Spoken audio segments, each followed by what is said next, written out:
Hello everyone, my name is Kishan Agarwal. Today I am going to present my AIT Tech Talk of Computer Organization and Architecture. My topic is High Level Languages and Floating Point Arithmetic for FPGA based CFD simulations. So, computational fluid dynamics is a classical problem in high performance computing. In order to make use of the existing code base in this field, the use of high level design tools is an imperative. This is said by George. So, introduction. Computational fluid dynamics, that is CFD, plays a key role in the design and optimization of many industrial applications. In the case of aeronautics, aircraft design has been traditionally based on costly and time consuming wind tunnel tests. Computer based flow simulations would enable much faster and less expensive tests, significantly reducing design cost and allowing for the exploration of new airfoil geometrics. More importantly, CFD would also enable shape optimization, thus facilitating the development of safer, less polluting, and less fuel consuming aircrafts. Unfortunately, the huge computational cost of CFD prevents it from being a valid tool for entire design process. CFD is currently used only at some design steps, and internal tests are still essential. This huge cost comes from the Navier-Stokes equation that governs the airflow motion. These Navier-Stokes equation derive from the physical law of mass, momentum, and energy conservation, and they cannot be solved analytically except in concrete cases. So their solution must be approximated numerically. The drawback with CFD simulation in aeronautical design is that in many situations flow develop to physical phenomenon, show shockwave and turbulence. Such case requires using a fine discretization of the space to obtain accurate results, so the time required to compute the solutions become prohibitive even in the best high performance computing, that is HPC clusters. Because of these, researchers have expanded considerable effort to try accelerate the execution of these algorithms. Developed algorithms include computing parallelization, GPU computing, and FPGA solution. So FPGA based high performance reconfigurable computing, HPRC, is a promising technology application acceleration because it creates a synergy between system level parallelism and lower level hardware parallelism. Unfortunately, reconfigurable solution typically requires skilled engineers to rewrite hardware description language, that is HDL code, and development time and testing usually far exceed that in software solutions. Fortunately, this drawback is being reduced thanks to the advent of hardware compiler from high level language, typically C or C dialects. Although HLLs reduce development time, manual optimizations are still needed to improve the implementation, and this limits the reduction in design efforts and costs. Additionally, newer FPGA families provide better support for floating point arithmetic, so it's no longer necessary to go through the painful step of porting the algorithm to fixed point arithmetic. Finally, the advent of new generation of acceleration oriented FPGA platforms such as in-socket accelerators has made HPRC far more efficient and simpler to use. So next, move to Navier-Stokes solver equation. We have used an in-house Navier-Stokes solver written in C++ using single floating point arithmetic, which implements a vertex centered finite volume method applying the monotone upstream centered scheme for conversation law scheme. The program's input is an unstructured mesh in which the space is discretized in finite volumes. These finite volumes are triangle or rectangles in the 2D case and hexahedrons, pyramids, tetrahedrons, or wedges in the 3D case. Figure represents a 2D discretization of National Advisory Committee for Aeronautics airfoil consisting of triangle density, momentum, and energy are associated with each node. We will call them as conservative values since they follow conservation law. These magnitudes are computed in successive time integration until a convergence is reached. This is the figure showing 2D discretization of National Advisory Committee for Aeronautics. In the first pre-processing stage, the program reads the mesh and computes the control volumes. It also determines the edge connectivity, calculates the normal vector, and initializes the conservative values for each node. After this pre-processing stage, the actual integration loop begins. So this figure shows the arrow between the boxes represented the dependency between the subroutines, and numbering reflects the order of subsequential execution of the software solver. The new conservative values for each node are updated in the time integration routine as the function of the residual computed in the space integration and the time step. Because of the numerical scheme implemented, one node uses data from a two neighbored layers to update its new conservative laws. So hardware platforms.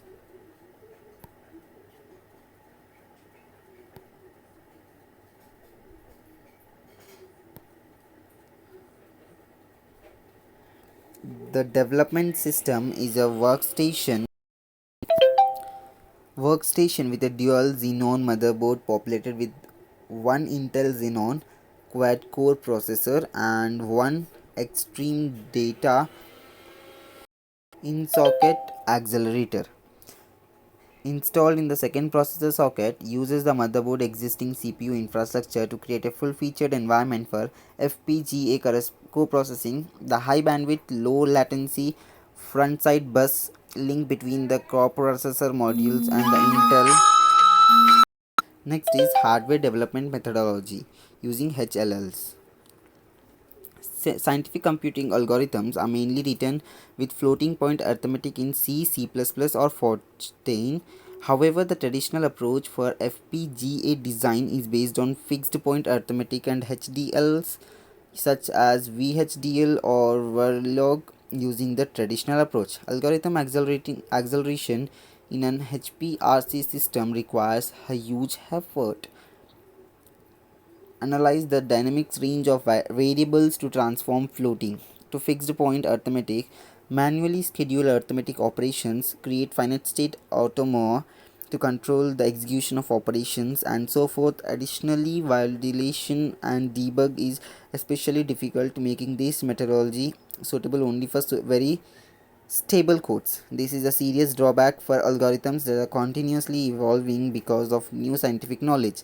As with aeronautical CFD applications, therefore, we use an alternative methodology based on impulsive C and floating point arithmetic. Synthesizing framework creation. The first step was to create a C synthesis framework optimization to accelerate platform used.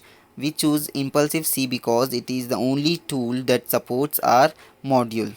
Since Metron C has discontinued, to the best of our knowledge, there are only two others, HLLs and the support floating point arithmetics out of the box.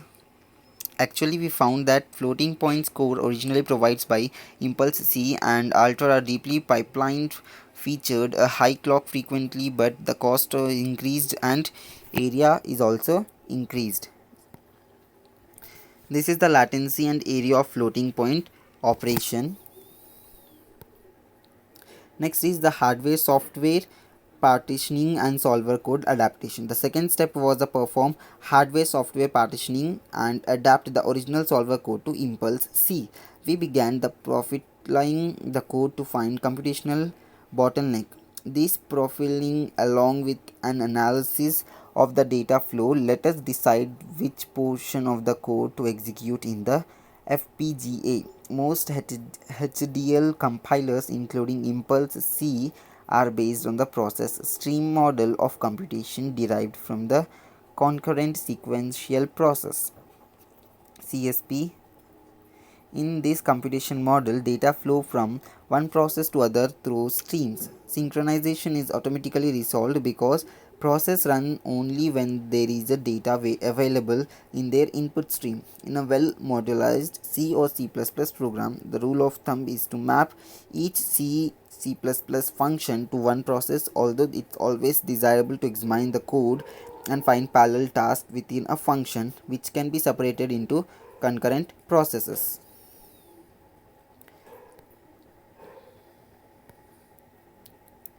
Looping, unrolling and pipelining. At the end of second step, a hardware software solution was running but served only for validation purpose because performance in such solutions is typically very poor. Acceleration can be achieved only when loop parallelism is exploited via loop unrolling and pipelining. The third step is our methodology. In Impulse C, this is achieved through paragrams which placed at the beginning of the loop. However, there are currently some restrictions, neither nested unrolled loops inside a pipeline loops or nor nested pipeline loops are allowed. Moreover, loops must be fully unrolled, and this is only possible when the number of iterations is known at compilation time. Other tools such as Mentor, Graphics, Catapult let users unroll loops in the set of k iterations, thus providing a maximum speed up factor of k. Moreover, Impulse C automatically tries to achieve pipelines with optimal rate of one output result per clockwise cycle. If input data cannot be provided at such a rate because of the data dependencies or access contents, pipeline styles are automatically added. In contrast, C offers less aggressive pipelines with a custom issue rate and output automated component sharing. Next is architectural optimizations. The last step in our methodology to apply architectural optimization to improve area and performance. Impulsive C provides the Stage Master Explorer tool to report pipeline throughout the data stalls, greatly simplifying the performance optimization. In our experience, a significant fraction of data stalls originate because FPGA memory elements have very limited parallelism, just two independent read or write ports. Because each process requires at least one port, global array sharing amongst processes is discouraged. However, the use of array flattering can increase parallelism in data access, that is, we split multidimensional array into several one-dimensional arrays which can be accessed concurrently to improve data throughout. The corollary in the improving performance requires optimizing data access, which in turn requires separating computation and data storage in different processes. Hardware implementation. We select a routine to implement it in hardware, that is shown in this figure, by profiling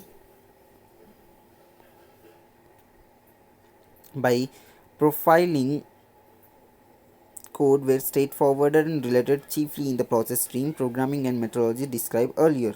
However, because the total number of floating point arithmetic operations was huge, we had to use the area reduction tweaks described in the previous section. We also carefully analyzed the instructions scheduling and we detected the reuse of some variables was limiting the code parallelization, thus increasing pipeline latency and registry use. Furthermore, we redefined the array size to be a power of 1 to when possible, so that effective addresses were computed by shifting concatenation rather than multiplication and addition. This was the hardware implementation of the program written. This is the flowchart which shows the front side bus, how it is connected to FPGA 1 and FPGA 2. Thank you.